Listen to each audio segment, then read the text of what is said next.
The organization is a mess, according to a column written by Jason Lockenfora on CBSSports.com. It describes a toxic environment in which people want to leave. See Kyle Shanahan after one season. And now there are reports that tight end Jordan Cameron wants out. Meanwhile, first-round draft pick Johnny Manziel is in a treatment facility. The star wideout Josh Gordon suspended by the league. And now there are reports that their owner is too hands-on. He's described in the column as Jerry Jones-like, but without the football knowledge. The latest, the team is facing league sanctions for sending texts to the sideline. All right, so joining us now is our NFL analyst, Herm Edwards. You chuckle, and I can't even get the question out because we want to quantify. So on a scale of 1 to 10, and you know everything. Yeah, I don't like those scales. I'll just tell you what I do know. Well, tell us what you think. I'll just tell you what I do know. How would you describe this mess in Cleveland? Is it extremely bad? Could it be any worse? Is it okay? There's a lack of leadership. Okay. On a lot of different levels. And they were a 7-9 football team. So as we say, they were a mess. They weren't obviously together on their plan. Yeah. You've got an owner that's owned this team, 3 years now, Skip, I believe. You fired a coach after one season. Yeah. You got a new GM. And they got a new GM again. This is their third head coach, something like that. Okay. Yeah. So it's in flux. There's no doubt about it.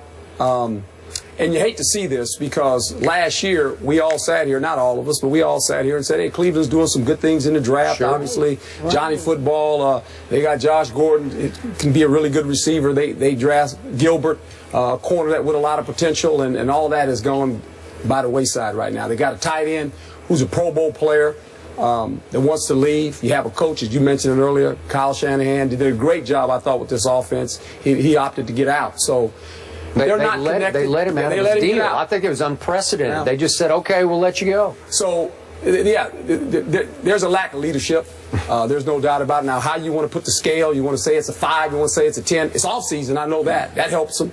Okay. Can they gather themselves now? Because everyone's looking at them and saying this is a mess. How can this happen? It can happen when you have a lot of people that are obviously not connected together, and it's a shame because now you see a little bit of the frustration of maybe the players. Sure. And that's the thing that affects the most, the players. How are the players looking at this? So they got a problem. They got to get it fixed. All right, Stephen A.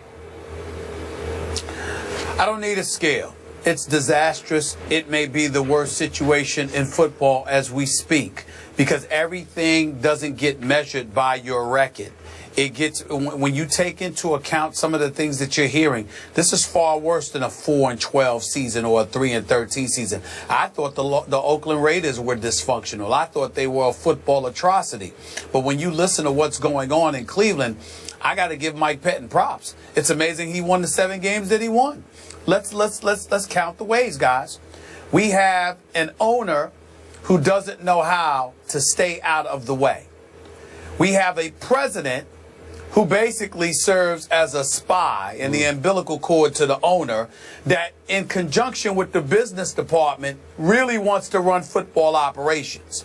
You have a GM in Ray Farmer who clearly wants to be a coach. You're just sitting there texting and telling coaches what to do and all of that stuff during games, which, by the way, you ain't supposed to be communicating the way that he was communicating, which is why it's rumors that a suspension may very well come down. Whether that's going to be true or not remains to be seen.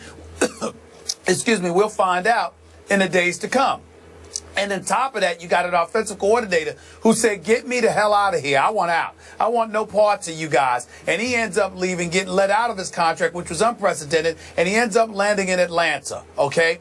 Then you also have players like a Jordan Cameron that doesn't want any parts of Cleveland. We don't know if Brian Hoyer wants to stay in Cleveland, and that's his hometown because of this organization. We got a -- pick that's in rehab, whether it be for drugs or alcohol, we don't know. We have another dude that's been suspended multiple times, and is in stage 4 of the league's drug policy. And oh, by the way, the business folks, combined with the owners, are the ones that facilitated all of this happening because when it came to Johnny Manziel and Josh Gordon, it was the owner that stepped in, nixed the opportunity for Lombardi and Joe Banner, who did an exceptional job in Philadelphia, by the way. All of those years, they had Josh Gordon gone for a second-round pick, if not more, to the San Francisco 49ers before Haslam purportedly stepped in and nixed the deal.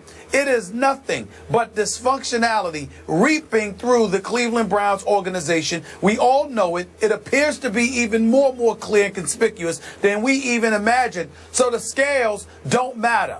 As low as you can go is where the Cleveland Browns are, because despite your record, when you have no organizational structure whatsoever, then whatever exists is about to come apart at the seams anyway, because it appears that Mike Penton and others, the second they get an opportunity, they'll be ready to get the hell out of there too.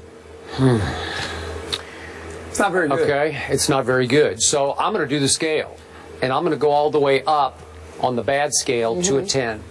In all my time of watching these things unravel, these type situations, dysfunctional franchises, I'm not sure I've heard of a worse one. I did read every word that Jason La Canfora wrote for CBS Sports. Yes. And what's troubling is that, and Herm, you've seen these situations, not that you've ever been in the middle of one quite like this, but you have, as Stephen A. pointed out, a meddling owner and his president that he hired and appointed on one page. And you can come back at me and say, well, now, wait a second. They did get to 7-4 last year, which is pretty good. That's the mitigating factor here.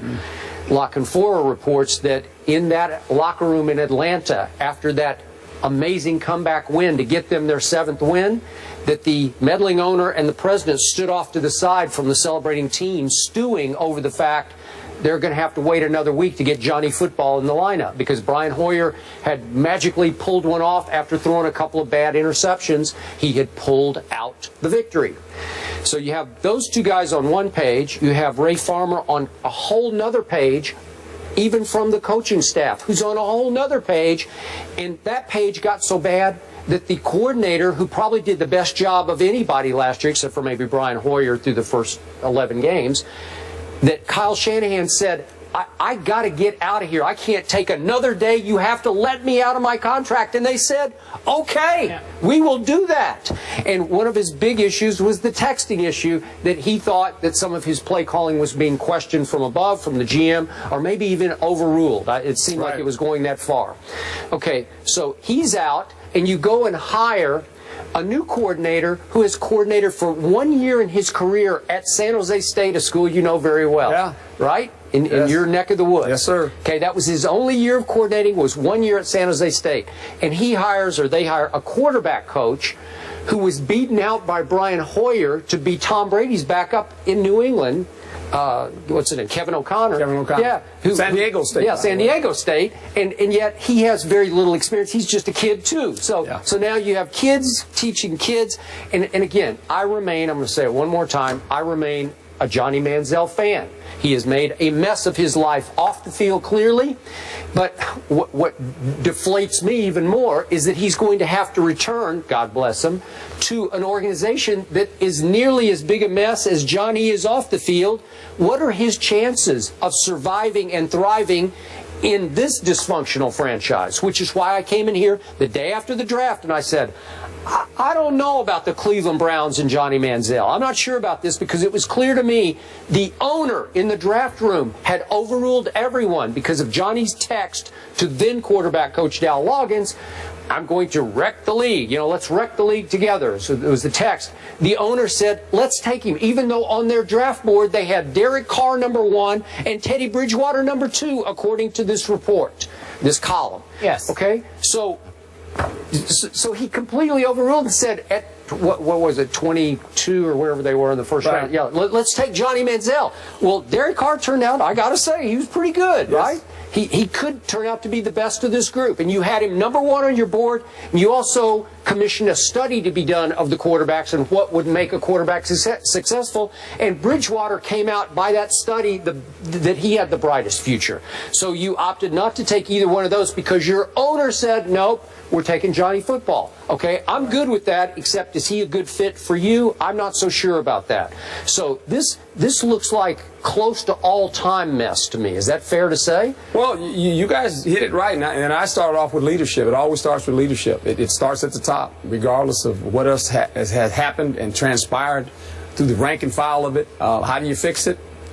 We'll wait and see. I mean, I think the first thing you have to do is come together. And I heard they had a meeting with the GM, the head coach, and obviously ownership, and trying to get on the same page. We're going to watch it unfold. I mean, it's in front of everyone's face, and the players are going to be a part of it. And it's a shame, but this is the situation they're in. This is when I read this last night about this was a violation of texting Ray Farmer to maybe the quarterback coach who might have been up in the press box that he could relay the message down to the field. Again, I know it is a rule. I really don't understand why that's a rule. Like, why shouldn't the GM be able to communicate with his coaches during a game? Yeah, do you have any? No, I don't know why the rule's in place. I know this.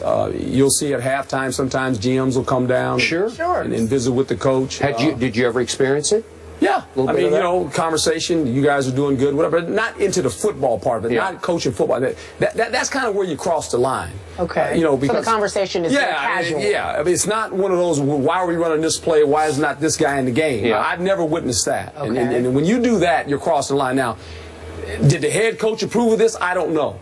I don't know that situation. I'm like you guys. I'm getting information like everyone else. I know Ray Farmer personally. Ray Farmer worked for Kansas City. Okay. He's a good man. But why he would do that, I have no idea.